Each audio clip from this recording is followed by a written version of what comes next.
საიას განცხადებას იუსტიციის სამინისტრო პასუხობს და სარჩელთან დაკავშირებით დეტალურ განმარტებას აკეთებს. 2024 წლის საპარლამენტო არჩევნებთან დაკავშირებით სტრასბურგის სასამართლოში შესულია 11 ფიზიკური პირის და 1 არასამთავრობო ორგანიზაციის საჩივარი. აღსანიშნავია, რომ ეს საჩივრები ნაწილი შესულია 2024 წლის ბოლოს და ნაწილი 2025 წლის დასაწყისში, თუმცა ევროპული სასამართლო მას განიხილავს სტანდარტული პროცედურით დაჩქარების გარეშე.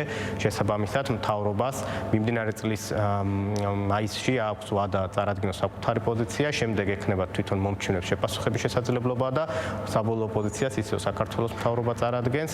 ასევე მნიშვნელოვანი არის, რომ თვითონ საჩივრებიდან დგინდება, რომ მათ ნაწილს ჯერ კიდევ 2024 წლის ბოლოს მოუთხოვიათ ევროპული სასამართლოს მიერ დროებითი უზრუნველყოფის ღონისძიების გამოყენების სახით მომხდარიყო არჩევნების შედეგების შეჩერება, რაც ევროპულმა სასამართლომ არ დააკმაყოფილა.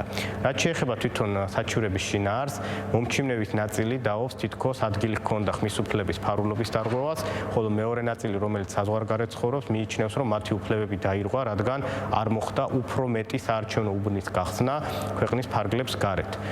თვითონ ევროპული სასამართლოს კითხვებს რაც შეეხება, ევროპული სასამართლოს სხვებს შორის დაინტერესდა, რამდენად არსებობს რაიმე მტკიცებულება ხმის უფლების ფარულობის დარღვევასთან დაკავშირებით, ასევე რამდენად შეიძლება ზოგადად ირღვეოდეს ეს უფლება იმის გამო, რომ სახელმწიფო არ ხსნის უფრო მეტ საარჩევნო უბანს ქვეყნის ფარგლებს გარეთ. ევროპული სასამართლო ასევე swams კითხვას, საია არასამთავრობო ორგანიზაცია როგორც დამკვირვებელი, რამდენად შეიძლება იყოს მომჩივანი ამ საქმეში.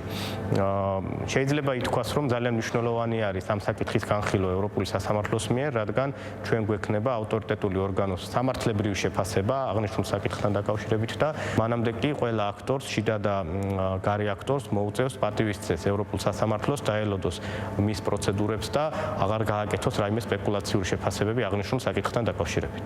ასევე ეს გადაწყვეტილება მნიშვნელოვანია იმ კუთხითაც, რომ იქნება პრეცედენტული, რადგან რასაც გადაწყვეტს ევროპული სასამართლო საქართველოსთან მიმართებით, კერძოდ არჩევნების ელექტრონული ფორმით ჩატარებასთან დაკავშირებით და საზღვარგარეთ საარჩევნო უბნების რაოდენობასთან დაკავშირებით, ეს იქნება პრეცედენტული და გავრცელდება ყველა სხვა ევროპულ სახელმწიფოზე.